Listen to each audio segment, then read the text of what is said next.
What's going on, everybody? Welcome back to Solviced. Hope you're all doing well. Today we are taking a look at one of the latest collaborations between Aime Leon Dore and New Balance with the ALD 860 V2 in the white and green colorway.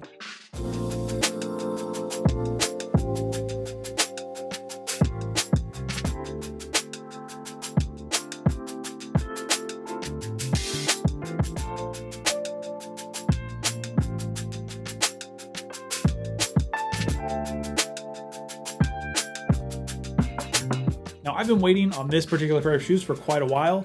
All the way back in July of last year, ALD made these available along with two other colorways via pre-order. So basically, anybody who wanted to buy the shoes, they just opened up a window of time. You were able to go in, buy your pair, and then you just had to wait until they shipped them to you, which in my case, again, I ordered in July and they didn't get here till about a week ago. So it's been over 6 months since I actually ordered these to when they came and I was able to get them in hand. Now, was it worth the wait? I think so. I think it's a nice pair of shoes, and I think that having that pre-order option is kind of nice. You don't have to worry quite as much about trying to get in and make sure they don't sell out and having to deal with all that. Now, I think there are certain shoes where that kind of like adds to the mystique of the shoe, and I don't think every shoe should be a pre-order, but something like this that's just kind of like a classic colorway where there's not like a whole lot of hype around it and there's not like a story behind the shoe or anything like that. I actually don't think that's a bad way to release the shoe. Now, this is ALD that we're talking about, so typically everything that they do is elevated a little bit. It feels quite premium. So even the box that it comes in, I really like. So you get this black box with these gold accents on it. Aime Leon Dore up on the top. You got Aime Leon Dore on the front, and it's just kind of like a nice classic box that makes it feel like a premium release. And then inside the box, you do get two spare pairs of laces. You get a green pair with some white piping on them, and then a white pair of laces as well. And if you're looking at the shoe, you might be asking why they send you a spare pair of white laces if the shoe already has white laces in them. And this is actually something that I really like about ALD, is that their attention to detail is top notch. So while yes, the laces in this shoe are white laces, they have a very faint kind of like gray piping on the outside of the white lace. So even though those are white laces, they kind of went above and beyond, and if you're a person who wants just pure white laces, they gave those to you as well. Now, taking a look at the upper of the shoe itself, this is a 2000s, well, I guess like 2010s runner. I think these originally came out in 2011, the 860 V2. So this is gonna be like most other runners at that time. So all synthetic materials, mostly made out of mesh, and then with some other like kind of like synthetic materials overlaid on top of that. The mesh on this is like a very open kind of like honeycomb style mesh. So it's gonna be super breathable, and everything on the shoe is very lightweight. So these are gonna feel great on feet. Now, it's kind of funny because I'm looking at all of the panels on the shoe, and you have these like silver panels.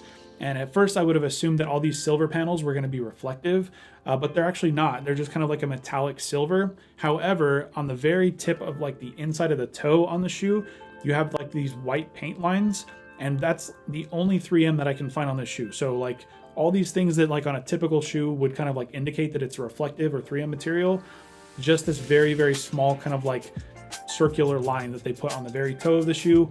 Other than that, I can't find any 3M on the shoe. That's not like a good or a bad thing. It's just something that I thought was interesting. Now, you do have some ALD branding on this, which I like. It's tastefully done. It's not super loud.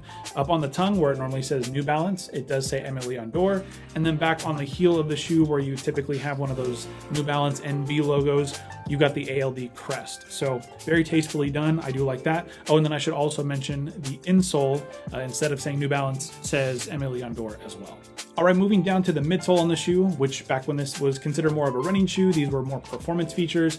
Now, as more of a lifestyle shoe today, these are more comfort features. But there's a few main technologies in the midsole on the shoe. So the first one is going to be N-ergy, which are these green kind of gel pods back in the heel, which is going to give you kind of more of a bouncy feel. You've got ACTEVA Light, which is the majority of the foam that you see in the midsole. And then you've also got Absorb SBS, which I believe are these gray foam pods under the N-ergy pods. And then you have the Stability Web, which is for support and stability, as I'm sure you probably guessed. Moving on to the outsole, and I do think this is a pretty attractive outsole. I like the way ALD kind of incorporated the main colors of the shoe all into the sole. So you've got black and green and white pods here. And through the bottom, you can see the ACTEVA Light foam as well as that Stability Web plate. So again, more visible tech, which If you're a sneakerhead, that's like the best thing you could ask for. So pretty standard outsole, but I like it nonetheless. Now, sizing on these, I went true to size. This is my first 860 V2, so I was a little bit questionable on that, but most people online said true to size, and that's what I did. Now, just for kind of like a reference point, I don't wear true to size in all New Balances. Most New Balances that are made in the US, 990s, 990 V3, whatever, all of those, I pretty much do a half size down. So sizing on New Balance can be a little bit inconsistent, but for the most part, if it's not made in the US, I'm gonna go true to size. That's what I did here, and I think these fit me great. As far as comfort goes, these are obviously gonna be a very comfortable shoe. Very lightweight materials on the upper, very breathable materials on the upper, and then all that tech that New Balance has in this sole unit adds up to a very, very comfortable shoe. I'm sure you're gonna be able to wear these for hours on end and not have any issues whatsoever. I know, at least for me personally, my New Balances, pretty much any New Balance in my collection is gonna be way more comfortable than any other shoe that I have. All right, so my final score on these, I'd probably score these like a 7.5 or an 8 out of 10. This is a very classic New Balance runner in a very classic and very like classic ALD colorway. The green and white, it just goes really well with pretty much anything ALD. It's very classic ALD in my opinion, at least. So I really don't think you can go wrong with these. I think they're a great pickup. If you did pick them up before, congratulations on finally getting them in the mail, hopefully. But if not, I'm sure there's gonna be pairs floating around online. I've got another really, really sick pair of New Balances coming that I will have a review for on soon. Those should be coming in the mail hopefully this week. So look out for that as well. But until then, make sure you guys wear your damn shoes, and I'll see you in the next review. Later.